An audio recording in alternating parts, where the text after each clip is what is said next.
જો ભાભી કચરા તો હું આમ ચપટી વગાડતા કાઢી નાખું ને પોતા આમ ઉભા ઉભા મારી દઉં ઉભા ના ભાભી એના ઘરે મેં કેદુનું મૂકી દીધું હાવ ગોબરા હતા અને કિચનમાં તો હાવ પગ ન દેવાય એવું ચીકણું ઓલા પેલા ઘરવાળા રમીલા બેન એના ઘરે તો ભાભી ખાલી હું 10 જ દી ગઈ અને એનું કચ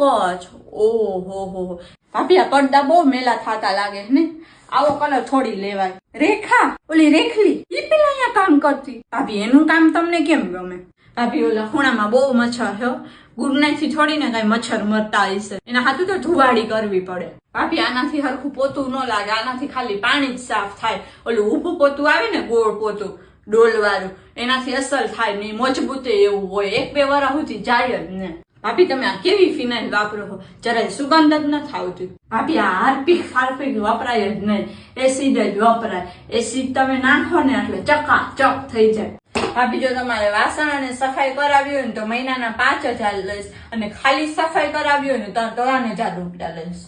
આમ તો ભાભી હું રસોઈ કરતી નથી પણ જો તમારે રસોઈ કરાવી હોય ને તો એના એક્સ્ટ્રા 4000 રૂપિયા થાય હાવેણી અને હાવેણાના તો ભાવ જ પૂછાય એમ નથી ભાભી કાલે હું લેવા ગઈ તો 120 ની એક હાવેણી આવી બોલો મારા છોકરા એવા વાયડા હે હું અહીંથી જાઉં ને તો બધું વેર વિખેર કરી નાખે મારે કામવાળી પાછી બોલાવવી પડે